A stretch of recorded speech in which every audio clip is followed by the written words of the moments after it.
तो चलिए भाई, आज हम लोग एक नया चैप्टर पढ़ने वाले हैं फिजिक्स में, जो है वर्क, पावर एंड एनर्जी, यानी कि जिसे हम लोग बोलते हैं कार्य, क्षमता और ऊर्जा।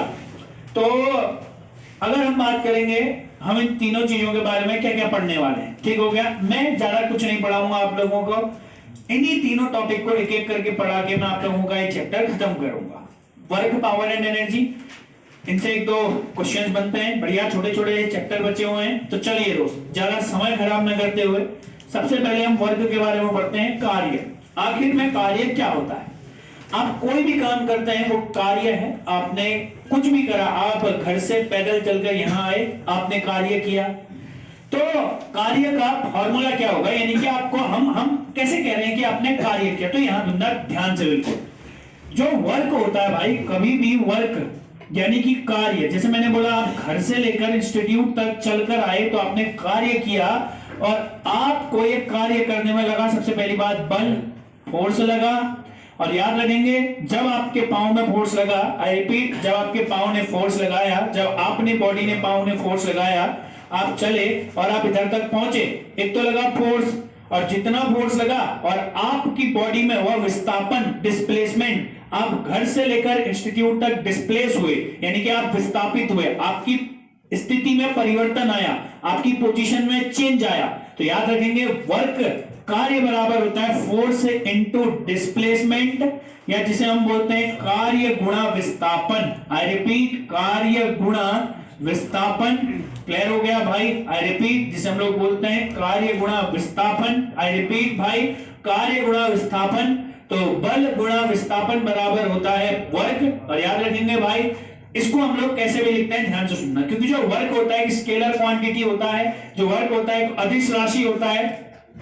ये पूछा जाएगा, अगर पूछा जाएगा तो आप बोलेंगे कि भाई जो वर्क है यह एक स्केलर क्वांटिटी होती है। आई रिपीट, यह एक अदिश राशि होती है, और कल हमने अदिश राशि और सदिश राशि समझा है।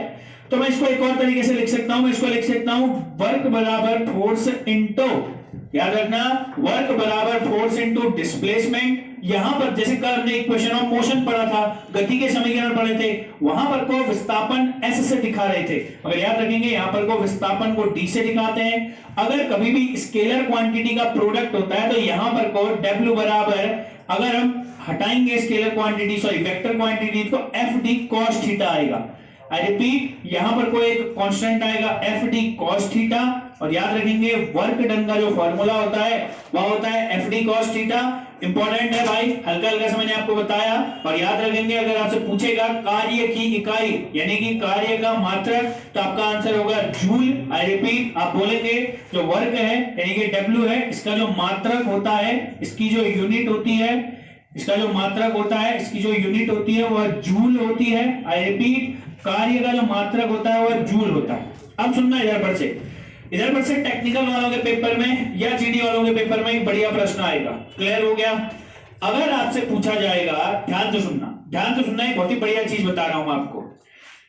अगर हम यहां पर से एक तो वैल्यू निकालने की कोशिश करेंगे कि काम कब सबसे ज्यादा होगा, काम कब सबसे कम होगा, और तीसरा होगा काम कब जीरो होगा। अच्छा, काम तब जीरो होगा भाई जब कॉस थीटा की वैल्यू जीरो होगी, और आप सभी लोग जानते हैं कॉस 90 पर होता है जीरो। आई रिपीट, कॉस 90 पर होता है जीरो। अब यहां पर से मैं तीन केसेस बना रहा हूं, थोड़ा सा हाईटेक केस है ना, समझना, इसी फॉर्मूले को मिलाकर। अगर मैं मान लेता हूं थीटा बराबर 90 डिग्री है, ध्यान से सुनना, बहुत बढ़िया चीज बताऊंगा। अगर मैं मान लेता हूं थीटा बराबर 90 डिग्री है, अगर हम यहां पर से निकालेंगे f बराबर F D cos theta, theta की जगह मैंने 90 रखा, cos 90 की वैल्यू होती है जीरो, यानी कि कुछ गुणा में अगर तुम किसी को भी जीरो से गुणा करोगे तो यहां पर को वर्क डन कार्य बराबर आएगा जीरो। मैं फिर कह रहा हूं, यहां पर को कार्य बराबर आएगा शून्य। और याद रखना दोस्तों, आपसे बोलेगा बताइए निम्न में से किस मोशन में, आई रिपीट, निम्न में से किस मोशन में कार्य यानी कि बल के द्वारा किया गया कार्य जीरो होता है। तो आप बोलेंगे जब कभी भी सर्कुलर मोशन होता है। आई रिपीट, जब कभी भी वृत्ताकार गति होती है, तो वृत्ताकार गति में जो कार्य होता है, सॉरी जो वर्क होता है, जो कार्य होता है वो कितना हो जाता है, जीरो हो जाता है। इसका एक एग्जांपल है सर्कुलर मोशन, इसका एक एग्जांपल है सर्कुलर मोशन, वृत्ताकार गति, वृत्ताकार गति। अब जैसे देखिएगा, मैंने बोला cos यहाँ पर को 90 होगा, ठीक हो गया ना। अगर आप देखेंगे फिर भी अगर मैं आपको हल्का सा बताऊंगा, ये वाला जो यहाँ पर को है ये हो गया, चलिए ऐसे करके समझिए, ये है आप लोगों का पूरा का पूरा जा रहा है। पहली बात तो एक बात देखो, यहां पर से कोई चीज ने ट्रेवल करना स्टार्ट किया, ये गई घूमकर आई और यहीं पर को आगे रुक गई। विस्थापन कितना हुआ, अपनी स्थिति से चेंज कितना हुआ, कुछ भी नहीं, जीरो। विस्थापन कितना हुआ, जीरो। तो यहां पर को काम भी कितना हो गया, वैसे ही जीरो हो गया। और दूसरा अगर हम cos 90 को देखेंगे तो आप कभी भी देखेंगे यहां पर से अगर जो भी होता है, अभी आप लोग पढ़ेंगे सेंट्रीपिटल सेंट्रीफ्यूगल फोर्स, तो यहां पर से जो काम होता है वो किसकी दिशा में होता है, जो एंगल बनता है वो कितना बनता है, कार्य का 90 डिग्री का। क्लियर हो गया ना। तो हम इसको ज्यादा नहीं समझा दें, बस आपको याद रखना है कि विस्थापन कितना हुआ भैया, जीरो हुआ। बड़े विस्थापन कितना हुआ, जीरो हुआ, तो कार्य भी कितना होगा, जीरो। अगर कभी पूछ लेगा डिटेल क्वेश्चन तो बढ़िया है, मगर अगर कभी कभी वैसे तो ज्यादातर आपके इसमें वर्क की यूनिट आती है, कार्य की इकाई आती है, और आपसे पूछेगा कार्य का फॉर्मूला यानी कि सूत्र क्या होता है। अगला प्रश्न दोस्त, अगर हम मान लेते हैं यहां पर से वर्क मैक्सिमम कब होगा, कार्य मैक्सिमम कब होगा। अगर आप पीरियोडिक टेबल देखेंगे, कार्य पीरियोडिक टेबल कह रहा हूं सॉरी, जब अगर आप ट्रिग्नोमेट्रिक टेबल देखेंगे, कार्य मैक्सिमम तब होगा जब cos थीटा का मान 1 होगा। आई रिपीट, कार्य मैक्सिमम तब होगा जब cos थीटा का मान 1 होगा। और याद रखेंगे थीटा, cos थीटा अगर हम बात करेंगे 1 चाहिए तो हमें थीटा रखना पड़ेगा 0। आई रिपीट, अगर हम यहां पर को थीटा की वैल्यू रखेंगे 0 डिग्री तो वर्क बराबर मैक्सिमम होगा। आई रिपीट, वर्क बराबर अधिकतम होगा, क्योंकि यहां पर से वर्क बराबर अधिकतम कम क्यों होगा, यहां पर को cos थीटा की वैल्यू 1 हो जाएगी, जितना फोर्स लगेगा, जितना डिस्प्लेसमेंट होगा 1 से गुणा करके कार्य उतना ही होगा। तो हमने देखा कार्य कब जीरो होगा, कार्य कब अधिकतम होगा, और तीसरा केस होगा यहां पर को कार्य कब मिनिमम होगा। और कार्य कब मिनिमम होगा, जब cos थीटा का मान बहुत ही कम होगा। और अगर हम cos थीटा के मान कम करने की कोशिश करेंगे तो हम थीटा बराबर 180 डिग्री लेंगे, तो तब जाकर cos थीटा का मान -1 आएगा। और याद रखेंगे वर्क बराबर मिनिमम होगा, निगेटिव में जाएगा, वर्क बराबर न्यूनतम होगा, कार्य बराबर न्यूनतम होगा। समझ में आया भाई, ये तीनों केसेस पूछे जा सकते हैं आपकी परीक्षा में, अन्यथा टेक्निकल वालों के लिए तीनों केसेस बताए हैं। बाकी आप सभी लोग तैयार रखेंगे, वर्क बराबर फोर्स इनटू डिस्प्लेसमेंट, W बराबर F और D constant cos theta, W बराबर FD cos थीटा, और मात्रक होता है इसका जूल। आई रिपीट, मात्रक होता है इसका जूल। तो चलिए भाई, हमने अभी देखा वर्क क्या होता है, कार्य क्या होता है। अब हम आगे बढ़ेंगे और अब हम बात करेंगे पावर के बारे में। इसको मिटा रहे हैं भाई, तो कार्य अब आप लोग कर लेंगे। अब हम बात करेंगे पावर के बारे में, क्षमता के बारे में। और याद रखेंगे दोस्तों, पावर, क्षमता, मैं इसको एक और चीज लिख सकता हूं, मैं इसको लिख रहा हूं मैकेनिकल पावर, यानी कि जिसे हम बोलते हैं यांत्रिक ऊर्जा, या इसको बोला जाता है यांत्रिक क्षमता। पावर को वैसे ऊर्जा भी बोलते हैं, तो हम यहाँ पर को बोलते हैं मैकेनिकल, यानी कि यांत्रिक ऊर्जा, यांत्रिक शक्ति, जो भी आप बोलना चाहें, यांत्रिक शक्ति भी बोल सकते हैं या यांत्रिक ऊर्जा भी बोल सकते हैं, या आप एक और चीज बोल सकते हैं यांत्रिक क्षमता, मैकेनिकल पावर। अच्छा, अब मेन बात होती है पावर क्या होती है, तो आप बोलेंगे सर जैसे कार्य बराबर होता है, आई रिपीट, कार्य बराबर होता है बल गुणा विस्थापन, वैसे ही पावर जो होती है किसी भी आदमी की, हम पावर को तब डिफाइन कर सकते हैं, हम किसी भी आदमी की क्षमता को तब डिफाइन करेंगे, हम किसी भी व्यक्ति की क्षमता बोलिए, शक्ति बोलिए, ऊर्जा बोलिए, इसको हम तब ज्ञात कर सकते हैं जब हम देखेंगे कि उस आदमी ने, आई रिपीट, उस आदमी ने कितने समय में कितना कार्य किया है, वही उसकी क्षमता को दिखाएगा। Work done per unit of time हम इसे कह सकते हैं, यानी कि वर्क डन अपॉन टाइम, यानी कि किया गया कार्य बट्टा समय, यानी कि कार्य किया गया, उस कार्य को करने में कितना समय लगा, कार्य बट्टा जो समय होता है दोस्तों, कार्य बट्टा समय ही कहलाता है पावर, या जिसे हम लोग बोलते हैं कार्य बट्टा समय ही कहलाता है क्षमता, या कार्य बट्टा समय कहलाता है शक्ति। और आप सभी लोग जानते हैं कि जो पावर होती है, क्षमता होती है या शक्ति होती है, इसकी जो यूनिट होती है, इसका जो मात्रक होता है वह वाट होता है। आई रिपीट, जो इसका मात्रक होता है, जो इसकी यूनिट होती है वह होता है वाट। क्लियर हो गया, तो याद रखना, जिसके पास होगी पावर वो लगाएगा वाट। आई रिपीट, जिसके पास होगी पावर, जिसके पास होगी शक्ति, वो लगाएगा सामने वाले की वाट। और याद रखेंगे दोस्तों, ज्यादा कोई खास बात नहीं है। चलिए अब दोस्तों हम आगे बढ़ते हैं, ठीक हो गया, पावर भी हो गया। अब आता है लास्ट टॉपिक तुम्हारा यहाँ पर को एनर्जी, कि भाई साहब एनर्जी क्या बला है। क्लियर हो गया भाई, पहले बताइए, इतने में किसी को कोई डाउट है? No sir, clear. हाँ, अश्व शक्ति। अगर हम 1 हॉर्स पावर की बात करेंगे तो हमने पहले भी डिसाइड किया हुआ है, हॉर्स पावर में किसकी यूनिट होती है? पावर की। मगर वो बड़ी पावर होती है। अगर आपसे पूछेगा 1 हॉर्स पावर बराबर, आप बोलेंगे 746 वॉट, यानी कि एक अश्व शक्ति बराबर। याद रखना, अश्व शक्ति भी देखो, जब कभी भी, अब जैसे मान लो ना, हम जैसे मान लो, जैसे हम इंजन ले लेते हैं, ठीक हो गया ना, हम बोलते हैं कि इसका इंजन इतने एचपी का है, तो उसका मतलब क्या है? वहां पर तो हम पावर को वाट में नहीं नापेंगे, क्योंकि वाट एक छोटी यूनिट है। अगर हम बोलेंगे, अब मैं बोल रहा हूं मेरा इंजन 1200 वाट का है, 1400 वाट का है, तो बोल रहा हूं मेरा इंजन 1300 वाट का है। 1300 वाट बोलने से अच्छा मैं क्या बोल लूं? मेरा इंजन 2 एचपी का है। कितने एचपी का है? 2 एचपी का। बात वही है, समझ में आ गया भाई? जैसे मीटर सेंटीमीटर होता है, ऐसे हॉर्स पावर और वाट होता है। तो एक एचपी बराबर 746 वाट होता है, एक अश्व शक्ति बराबर 746 वाट होता है। क्लियर हो गया भाई? चलिए आगे बढ़ते हैं दोस्तों, ठीक हो गया। अब हम बात करेंगे एनर्जी की, ऊर्जा की बात करेंगे। ऊर्जा इंपॉर्टेंट है, आपसे क्वेश्चन पूछता है, ऊर्जा में बढ़िया प्रश्न बनते हैं, तो देखिएगा भाई, इसको हम मिटा रहे हैं, ठीक है। हम बात करेंगे अब एनर्जी की, ऊर्जा की। बढ़िया टॉपिक है हमारे लिए एनर्जी या ऊर्जा।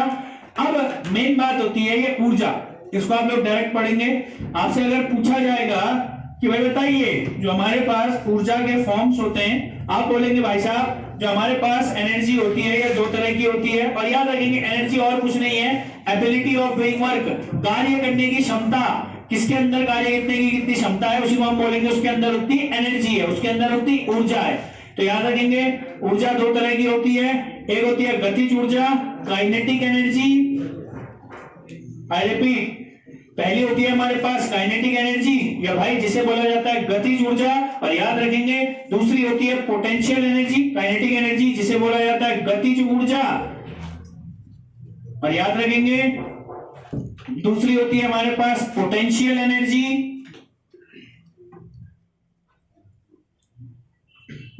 जिसे बोला जाता है स्थिज ऊर्जा।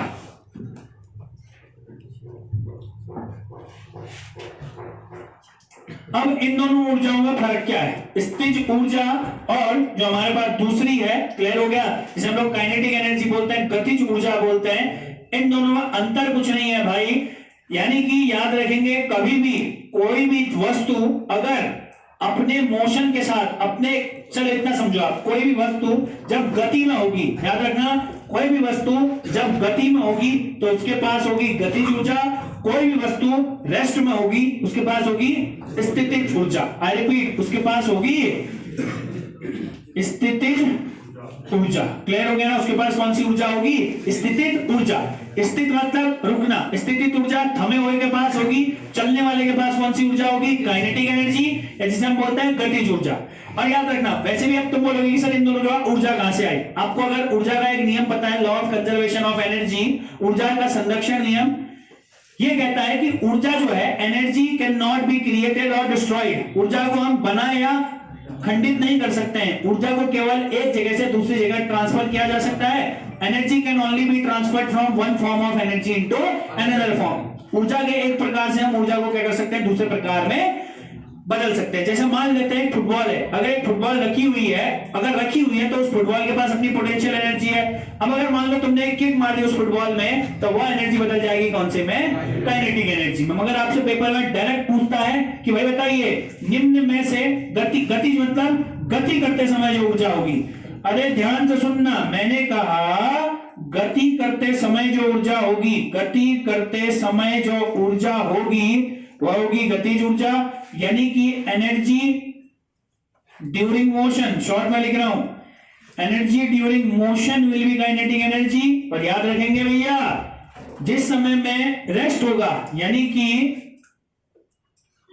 जिसे हम लोग बोलते हैं इंग्लिश में energy during rest, energy during rest, विश्राम में ऊर्जा, यानी कि विश्राम के समय में, विश्राम करते समय ऊर्जा। आप लोग समझ गए हैं? विश्राम करते समय ऊर्जा, 2 तरह की ऊर्जा होती है, पोटेंशियल और काइनेटिक। आपसे डायरेक्ट पूछेंगे बताइए काइनेटिक एनर्जी का जो फॉर्मूला होता है, आप काइनेटिक एनर्जी कैसे निकालेंगे? तो आपको पता होना चाहिए, के बराबर डायरेक्ट लिखेंगे 12 mv स्क्वायर। आई रिपीट, के बराबर 12 mv स्क्वायर। और याद रखेंगे भाई मास और वेलोसिटी का प्रोडक्ट, मास और वेलोसिटी के प्रोडक्ट का, वेलोसिटी के स्क्वायर के प्रोडक्ट का आधा ही काइनेटिक एनर्जी होता है। इसको ड्राइव करने का समय भी हमारे पास बिल्कुल नहीं है, डायरेक्ट याद करेंगे काइनेटिक एनर्जी बराबर हाफ mv स्क्वायर। और मेरे शेरों एक और बात याद रखना, आपको एक बात पता होनी चाहिए, आपके पेपर में एक और तरीके से आता है ये फॉर्मूला तोड़ के। अब आपको यहाँ पर कोई बीच में एक चीज याद रखनी है, लीनियर मोमेंटम, रेखीय संवेग। रेखीय संवेग एक संवेग होता है, आई रिपीट, रेखीय संवेग लीनियर मोमेंटम, जिसका फॉर्मूला होता है P बराबर mv। आपसे एक तो कई बार ये पूछेगा, ध्यान से सुनना यहाँ पर को, मैं बस एक चीज लिख रहा हूं यहाँ पर को, P बराबर होता है लीनियर मोमेंटम, लीनियर मोमेंटम, रेखीय वेग, रेखीय संवेग, लीनियर मोमेंटम। और P बराबर होता है मास इंटू वेलोसिटी, P बराबर होता है mv। लीनियर मोमेंटम बराबर होता है mv, मास इंटू वेलोसिटी, द्रव्यमान गुणा वेग, द्रव्यमान गुणा वेग। अब सुनना इधर, मान लो अगर मैं इस फॉर्मूले को बदलूंगा, देख mv है, ये भी mv है, मैं इसकी जगह p तो लिख सकता हूं, मगर यहाँ v का क्या है, स्क्वायर है। अरे अगर मैं m का भी स्क्वायर बनाऊंगा तो मैं इसमें क्या करूंगा ना, ऊपर और नीचे दोनों जगह मल्टीप्लाई करूंगा m से। ध्यान से सुनना, मैं दोनों जगह m से मल्टीप्लाई कर रहा हूं, हाफ mv स्क्वायर, मैंने यहाँ को अलग से लिख देता हूं m बट्टा m, कर सकता है ना, लिख सकता हूं ऐसा, m बट्टा m लिख सकता हूं, m से m क्या हो जाएगा, कट जाएगा वैसे तो। अब अगर मैं यहाँ पर कोई नया फॉर्मूला बनाऊंगा, इसके बाद ऊपर पे को लिखना है, इधर पे को, यहाँ पर को लिख देता हूं, हाफ के बराबर half mv square into m बट्टा m से m कट सकता है, ध्यान से सुनना। अब मैं इसको लिखूंगा k बराबर हाफ mv दोनों का स्क्वायर, बट्टे में क्या हो जाएगा, एक m हो जाएगा। और याद रखना mv बराबर p है तो k बराबर हो जाएगा p स्क्वायर बट्टा 2m, और ये भी आपके पेपर में आता है। अगर पूछेगा काइनेटिक एनर्जी का कौन सा फॉर्मूला सही होगा या गलत होगा, तो आपको एक बात पता होनी चाहिए, रेखीय संवेग P बराबर mv, यहां पर से एक नया फॉर्मूला आ जाएगा k बराबर p स्क्वायर बट्टा 2m। समझ में आया? मगर पहला ये खाली बता रहा हूं टेक्निकल वालों के लिए, मेन तुम्हारे लिए ये है इंपॉर्टेंट। डायरेक्ट पूछता है डायरेक्ट गतिज ऊर्जा का फॉर्मूला क्या होता है, तो k बराबर mv स्क्वायर, k मतलब काइनेटिक एनर्जी। समझ में आया? कोई डाउट्स हैं भाई? तो ये था आपका पूरा का पूरा काइनेटिक एनर्जी, गति करते समय ऊर्जा, और इसका फॉर्मूला होता है हाफ mv स्क्वायर। मगर हमको एक बात पता होनी चाहिए, यहाँ पर को लीनियर मोमेंटम, कभी कभी डायरेक्ट पूछता है लीनियर मोमेंटम किससे दिखाया जाता है, बोलेंगे p से दिखाया जाता है, p बराबर mv होता है। अगर मैं इसको यहाँ रिप्लेस करूंगा, दोनों जगह m से गुणा किया, k बराबर हाफ mv स्क्वायर बट्टा m, mv स्क्वायर mp की जगह p रखा, p का स्क्वायर बट्टा 2m। इतना क्लियर हो गया? अब आपसे पूछता है इसके एग्जांपल, याद रखना, अब आपसे पूछेगा काइनेटिक एनर्जी के एग्जांपल। तो जो इसका सबसे पहला एग्जांपल, धीरे धीरे से हम एग्जांपल्स समझेंगे इसके, ज्यादा समझने वाले कुछ नहीं है। गति करते समय जो भी ऊर्जा होती है उसे हम गतिज ऊर्जा कहते हैं। जैसे कि सबसे पहला है मूविंग बॉल, यानी कि अगर चलते समय मैंने आपको बताया फुटबॉल पर अगर आप हाथ मारेंगे, रेस्ट में होगी तो पोटेंशियल एनर्जी, जब मूव करने लग जाएगी तो काइनेटिक एनर्जी। मगर आपके पेपर में पूछता है विंड मिल, यानी कि विंड मिल्स, यानी कि जिसे हम बोलते हैं पवन चक्कियां, आई रिपीट, जिसे बोला जाता है पवन चक्कियां, जो पवन की चक्कियां होती है विंड मिल्स होती है। ऐसे अगर आप लोगों ने देखा जाता है गुजरात वाले क्षेत्र में इनको प्लेस किया जाता है, घूमते रहते हैं, ये घूमते हैं तो ये यहीं से बनती है गतिज ऊर्जा। क्या होती है इनके अंदर? गतिज ऊर्जा, काइनेटिक एनर्जी। अगला एग्जांपल याद रखेंगे, अगला example firing of a bullet from a gun, याद रखेंगे, इसमें भी काइनेटिक एनर्जी होगी। क्लियर हो गया भाई? किताबों में आप लोगों के कई किताबों में दोनों दिया रहता है, काइनेटिक प्लस पोटेंशियल, मगर आप लोगों को जाना है कौन सी एनर्जी के साथ? काइनेटिक एनर्जी के साथ। क्लियर हो गया? तो याद रखेंगे kinetic energy, bullet from a gun. अगर पूछेगा simple bullet from a gun, मैंने देखो बुलेट फ्रॉम अ गन, जब अगर एक बंदूक से बुलेट चलेगी, क्लियर हो गया, बंदूक से गोली का चलना, तो गोली जो चलेगी उसमें कौन सी ऊर्जा होगी? गतिज ऊर्जा। अरे कौन सी ऊर्जा होगी? Kinetic energy. क्लियर हो गया ना? जब गोली रेस्ट में होगी तब तो उसके बाद कौन सी होगी? पोटेंशियल एनर्जी होगी, मगर जब चलेगी तो कौन सी एनर्जी होगी उसमें? काइनेटिक एनर्जी होगी, गतिज ऊर्जा होगी। कौन सी ऊर्जा होगी? गतिज ऊर्जा। अच्छा चलिए, ये दोनों एग्जांपल समझ में आए? कोई डाउट्स है आप लोगों को इसमें? और ये आपके पेपर में आता है भाई। क्लियर हो गया ना? Firing bullet from a gun. चलिए बताइए, यानी कि बंदूक से गोली का निकलना, यानी कि बंदूक से निकली हुई गोली में कौन सी ऊर्जा होगी? तो बंदूक से निकली हुई गोली में कौन सी ऊर्जा होगी? गतिज ऊर्जा होगी। जैसे हम एक और चीज कह सकते हैं, मूविंग कार, मूविंग बस, चल रही है, कौन सी ऊर्जा है उन पर? काइनेटिक एनर्जी है, गतिज ऊर्जा है। अरे कौन सी ऊर्जा है? गतिज ऊर्जा है। समझ में आ गया? ये मूविंग बस कार लिखना जरूरी नहीं है, दो एग्जांपल्स ही इंपॉर्टेंट है जो पेपर में आते हैं। समझ में आया भाई? उसके बाद आता है पोटेंशियल एनर्जी। पोटेंशियल एनर्जी यानी कि जिसे हम लोग बोलते हैं कौन सी ऊर्जा? स्थितिज ऊर्जा। स्थितिज ऊर्जा उनके पास होती है जो चीजें क्या होती हैं? रुकी हुई होती है, जो विराम में होती है, रेस्ट में होती है, जो स्टोर्ड एनर्जी होती है, उसी को हम कहते हैं कौन सी एनर्जी? Potential energy. और याद रखेंगे भाई, potential energy you, potential energy को दिखाते हैं यू से। और याद रखना भाई, पोटेंशियल एनर्जी का डायरेक्ट फॉर्मूला हो जाता है mgh। क्लियर हो गया भाई? मैं इसको ज्यादा एक्सप्लेन नहीं कर रहा हूं, क्लियर हो गया भाई? ये भी वैसे ही होगा, एनर्जी फोर्स हो गया, F बराबर ma होता है, F बराबर ma होता है ना, तो हम लोग mg लिखते हैं क्योंकि एक्सेलरेशन यहाँ पर हम लोग कितना मान लेते हैं? 0। तो g मतलब क्या होता है? ग्रेविटेशनल। ठीक हो गया ना? ग्रेविटेशनल कांस्टेंट को रखते हैं, यहाँ पर हम फॉर्मूला बनाते हैं mgh। क्या बनाते हैं? mgh। तो ये था काइनेटिक एनर्जी और पोटेंशियल एनर्जी, जिसे हम लोगों ने बोला गतिज ऊर्जा और स्थितिज ऊर्जा। बताइए भाई, समझ में आ गया? कोई दिक्कत है? और मान लीजिए अगर कभी आपसे पूछा गया potential energy of A spring, I repeat, कभी पूछा गया potential energy of A spring, तो उसको दिखाया जाता है हाफ kx स्क्वायर से, क्योंकि जो स्प्रिंग होती है ना, अगर आप उसको ऐसे करके करेंगे तो उसके अंदर कौन सी एनर्जी होती है? Potential energy. जब आप स्प्रिंग को क्या करते हैं? एक में मिलाते दबाते हैं तो उसको कौन सी एनर्जी होती है? Potential energy. क्लियर हो गया ना? तो उसका फॉर्मूला होता है हाफ kx स्क्वायर। k जो होता है वो स्प्रिंग कांस्टेंट होता है। क्या होता है? स्प्रिंग कांस्टेंट, यानी कि जिसे हम लोग बोलते हैं स्प्रिंग कांस्टेंट। ठीक हो गया भाई? कोई डाउट्स हैं? बस फॉर्मूला याद कर लो, आपके पेपर में इतना ही आता है भाई।